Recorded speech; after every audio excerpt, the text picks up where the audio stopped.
Okay, for this Gunnar Mat Creator demonstration video, I'm going to show you how to use the automatic nesting or pooling feature of the software so that we can create a nested mat layout of multiple mats. So for example, let's say that we have to cut some common photographic sized mats out of, say, a single color, and we have a job run to do, say for a photographer or something.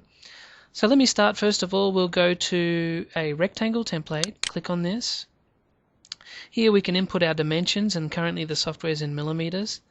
If you do have common dimensions that you use, for example photographic dimensions, you may find it more convenient to set up your automatic drop-down menu here to remember these parameters. So if you go Control and then left click on this button, it'll take you straight to the configuration center for your default sizes, where you can customize and set up all your favorite dimensions or sizes of mats, so that when you come here for the input, you can quickly go and say, look, I want a 16 by 20 inch, which it's conveniently converted to millimeters for me on the fly. And let's say I want 11 by 14, so I can enter that in as well. And then we can click Create. So that might be the first mat that we want to add to our nest. So to do that, go to Arrange Mode, and Arrange Mode shows you the view of the mat cutting from the back, which is white of course. Go to the button where it says Add to Nest, click on this, and here you can type in, say, how many of these you want. So for example, you might want, say, 4 of these, and then you can even label it. So you can say, well, it's a 16 by 20 with an 11 by 14, and then go OK. And that has actually inserted that into our nest over here on the left hand side. But we're not going to cut that at the moment, so I'm going to cancel out of that. We're going to keep adding to our nest. So we're going to click on New. We don't want to save the changes.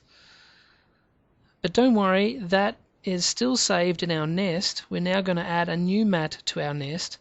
So I'm going to click on Rectangle again. This time I might add some 10 by 8s. So I've got 10 by 8 already set up here, inches, and then add a 7 by 5 opening, and then click on Create. Once again, we click on Arrange Mode and look for the button that says Add to Nest. And here I can type in how many of these I want. So let's say I need 12, and then I can label it. So I can say here 8 by 10 with 5 by 7, and then go OK. So that's added that to the nest. I don't have to worry about that. I can then go New, say No, and we go back to Create mode to enter in yet another mat. So this time I might choose to enter in, say, an oval. It might do some little small ovals, maybe something like a 6 by 4 outside. So we go 6 by 4 inches, and here I might make the opening even smaller, just make it 60 by 90. And you can see there that there's a little oval there and a little 6 by 4 mat. So we go Create, and then I can go once again to Arrange, Add to Nest, and here I can say I need say 15 of these, and then I can make it 6 by 4 oval, whatever you want to call it, and go OK. So now let's say we want to look at our nest and cut those out. So click on Nesting, which opens up our dialog or nesting dialog on the left, and you can see here listed we've got our 16 by 20 with 11 by 14. There's 4 of those requested, 12 10 by 8s, and 15 6 by 4s. Now at any time you can double click on these to change the quantities required. In this case we'll leave that at 4. Also, if you right click on this menu or this dialog here, you have the option to open a previously saved nest, or even save this nest. So if this pooled nest here is something you will commonly use, you might choose to save it and label it, and then come back and use it later. There's no limit to how many entries you can put in a nest, and keep in mind that in calculating a nest, any of these layouts which are set to 0 will be disregarded during the complete calculation of the nest. So let me show you how we work it for the full nest first. I'll change this back to 12. Looking here at our parameters here, we've got like a full sheet of mat, 1016 by A13.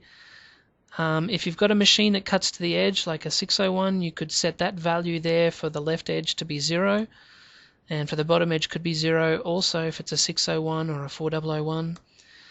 If you've got an F1 hybrid or a straight cut option machine, you can leave this parameter at 0, so you can butt join the mats together, and then we can leave a safety distance here between the openings as well. Okay, so to see what this will look like as a layout, you'll see a button down here, which is our Calculate Layout button.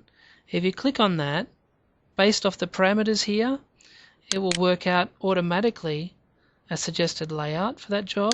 If I move this dialog window out, you can see that the software automatically understands to put a mat inside a mat inside a mat. It can even rotate the orientation of mats if it can feel it can squeeze more mats in to the mat layout. In this stage I'll say no because we don't want to cut it. You could also type in an offcut size, so rather than 1016 by A13, which is your standard 40 by 32 mat board, you could perhaps put in an offcut and type in the 2 dimensions and then hit the layout button, and it will calculate what it can out of that offcut for you. And once again, just to point out that if you disregard anything like these 10 by 8s, you can set that to say 0. The software will then calculate the full job based on the other quantities that are evident. So here I can set this back to 12 and then go lay. And moving this out of the way, you can see here that it's worked out the most cost-effective or waste-saving way to cut that layout out of a full sheet, and disregarded any jobs that we had left at 0. Also, you can see it's got 2 remaining 16 by 20s here. So the way pool mode or nesting mode works is that it will calculate more than just one layout of a sheet. So you could, if you were a photo frame manufacturer, for example, you could type in very large quantities in these parameters and it would work it out the whole production run for you, not just one sheet. And so that's a basic overview on how the nesting feature works in the Gunnar GMC software.